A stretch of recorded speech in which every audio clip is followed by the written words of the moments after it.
Astrophobia, described as the irrational fear of space or space objects. As an amateur astronomer, space has always fascinated me. Something that's always fascinated me as well is the idea of cosmic horror. Stuff like HP Lovecraft's novels, Liu Cixins' 3 Body Problem series, and the assortment of games all about horror, like Dead Space, the Alien series, Mass Effect to a certain extent, and Iron Lung.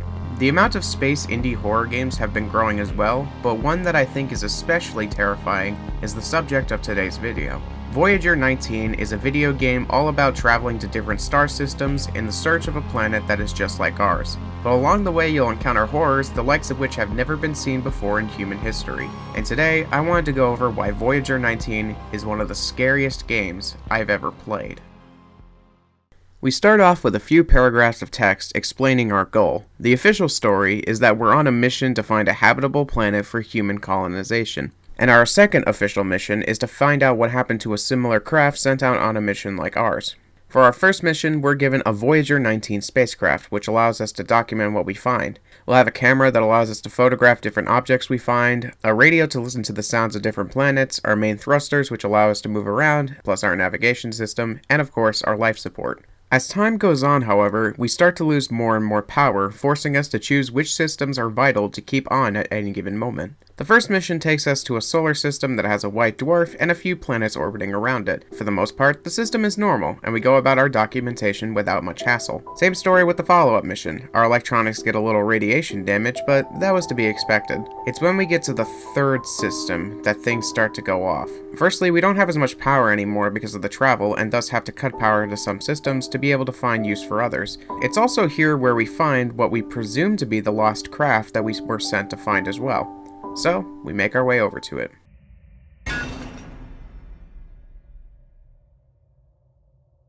We appear to have crashed into something, but it only seems to have knocked out our navigation. Taking a few pictures bears no fruit as to what could have caused this impact, so we divert power back to navigation and continue towards the spacecraft. Once here, we can finally see what happened.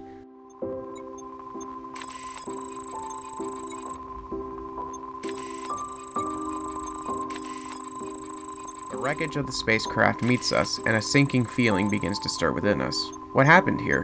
Why is the spacecraft destroyed? Searching for answers gives us 4 separate encrypted logs. Each one will take about 3 to 4 years to decrypt, however. Well, guess we better start now. With the system fully explored, we move on to the next. The fourth mission takes us to a system with 1 star and 2 planets. The first one is fairly normal, but the second one...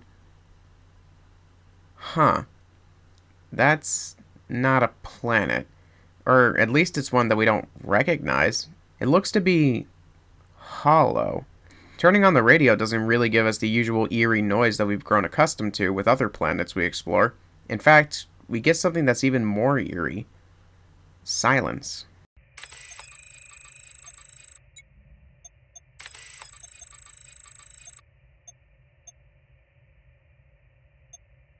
But since it's been a while, the file was decrypted, so let's go read the contents. Anomaly detected in system LK. Exploration target planet LK2, potentially habitable, does not exist. Report error in astronomical data to Exploration Committee. Well, it sounds like they were also surveying the same system as us, but ended up finding nothing of use. I wonder what caused the spacecraft to get destroyed, though. Maybe we'll find out more by decrypting more files. Having another file set to decrypt, we make our way to the next mission. The fifth mission takes us to a binary star system. For the most part, things are normal surveying the stars and planets here. Although, when we arrive at the last planet, we see something that we aren't expecting to see. That looks eerily similar to the weird hollow planet from the last mission. Even more eerie is what happens when we turn on the radio.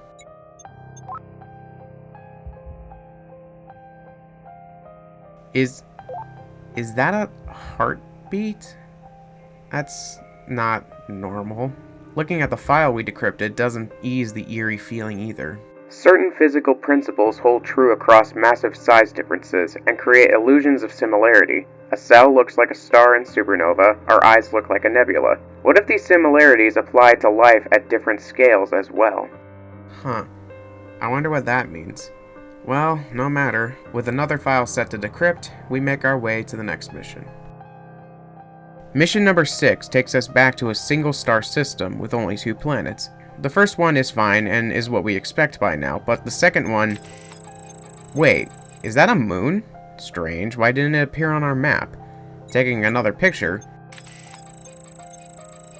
Wait, it's gone? Where did it go? Exiting back out to our navigation, we find that there's now a new planet for us to explore. Going over to it... It's the same planet again. The one from the last system. Is it... following us?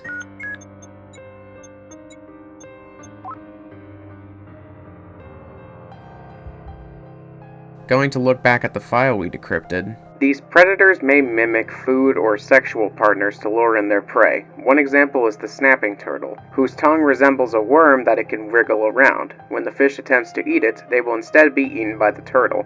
Another form of aggressive mimicry is found in... Weird. That's a weird thing to document, but okay. Well, with this system fully surveyed, we move on to our 7th and final mission. We find ourselves in the last star system. With the final file decrypted, we learned that the spacecraft before us was worried about not making it home. Honestly, after everything we've seen out here, we begin to worry that ourselves. Only 2 planets to survey here. The star is the same, but the first planet is the same one again. It's the same damn planet. Nearly the same features with the same eerie radio noises as well. What is going on out here? Going over to the final planet. Wait, what? I can't believe it! It's a habitable world! After all this time, we finally found a planet we were looking for! Oh, it's so beautiful! The giant green landscapes, the deep blue oceans, it's so wonderful to see something like this. This looks like it's definitely going to be the perfect world to inhabit. Wait, what just happened? Something hit us. Going over to turn on the radio. Oh no. Going over to our navigation, we tried desperately to leave, but we aren't moving. Going back to the camera.